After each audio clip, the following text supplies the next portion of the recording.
Welcome to કાજલ્સ kitchen. આજે આપણે બનાવીશું ક્રિસ્પી એવા સમોસા। તો ચાલો બનાવીએ। તેના માટે વટાણા અને બટાકાને બાફી લીધા છે। અહીં મેં સૂકા વટાણાનો ઉપયોગ કર્યો હતો, તો મેં એને 4 થી 5 કલાક માટે પલાળી ત્યારબાદ તેને બટાકા સાથે બાફી લીધા છે। તમે લીલા વટાણાનો ઉપયોગ કરો તો તેને ડાયરેક્ટ બાફી લેવાના। બટાકા સારી રીતે બફાઈ જાય ત્યારબાદ તેની છાલ ઉતારીને બટાકાને મેશ કરી લઈશું। ત્યારબાદ આપણે તેમાં મસાલો બનાવી લઈશું। સ્વાદ પ્રમાણેના મસાલા ઉમેરી લઈશું। તેના માટે હળદર, લાલ મરચું પાવડર, સ્વાદ પ્રમાણેનું મીઠું ઉમેરી લઈશું। અહીં 1 ચમચી જેટલું ધાણા જીરું પાવડર એડ કરી લીધું છે મેં। 1 ચમચી જેટલું વરિયાળી પાવડર એડ કરી લીધો છે। અહીં તમે આખી વરિયાળીનો ઉપયોગ પણ કરી શકો છો અને તેને ટીચીને તેનો પણ ઉપયોગ કરી શકો છો। ત્યારબાદ તેને ખાટો મીઠો ટેસ્ટ આપવા માટે આપણે ખાંડ અને લીંબુનો ઉપયોગ કરીશું। મેં ગરમ મસાલો ઉમેરી લીધો છે 1 ચમચી, 1 ચમચી જેટલી ખાંડ ઉમેરી લીધી છે અને 1 લીંબુનો રસ, જેથી કરી આપણો મસાલો ખાટો મીઠો એવો ચટાકેદાર બને। બધી વસ્તુને સારી રીતે મિક્સ કરી લઈશું। અહીં મેં લીલા મરચાં અને તલને તેલમાં સાંતળીને ઉમેરી લીધા છે। ત્યારબાદ તેમાં કોથમીર એડ કરી લઈશું।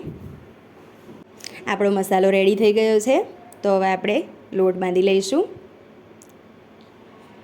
તો તેના માટે મેં અહીં 1 વાટકી મેદો અને 1.5 વાટકી જેટલો ઘઉંનો લોટ લઈ લીધો છે। તેને સારી રીતે મિક્સ કરી સ્વાદ પ્રમાણેનું મીઠું અને 1 ચમચી જેટલો અજમો ઉમેરી લઈશું। મોયણ માટે તેલ ઉમેરી લઈશું અને લોટ બાંધી લઈશું। ગોળ એવી રોટલી વણી લઈશું અને તેને 2 ભાગમાં કટ કરી લઈશું।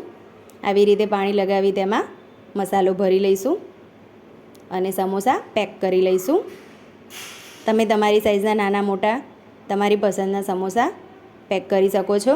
મેં મીડિયમ સાઇઝના સમોસા બનાવ્યા છે। આવી જ રીતે બધા સમોસા પેક કરીને મૂકી દઈશું। મેં જોઈ શકો છો એ રીતે મસાલો ભરીને તેને કિનારે પાણી લગાવીને પેક કરી લઈશું। સરસ રીતે પેક કરવાનું, જેથી કરીને તળતી વખતે મસાલો બહાર ના નીકળે। તમે તમારી પસંદના શેપમાં સમોસાને પેક કરી શકો છો। ત્યારબાદ તેલ ગરમ થઈ જાય એટલે તેને મીડિયમ ફ્લેમ પર તળી લઈશું। મીડિયમ ફ્લેમ ઉપર સમોસાને થવા દઈશું। ગોલ્ડન બ્રાઉન કલર આવે ત્યાં સુધી તેને થવા દઈશું। ને જોઈ શકો છો આપણા સમોસા કેટલા ક્રિસ્પી બન્યા છે। ત્યારબાદ તેને કાઢી લઈશું। આવી જ રીતે બધા સમોસાને ફ્રાય કરી લઈશું।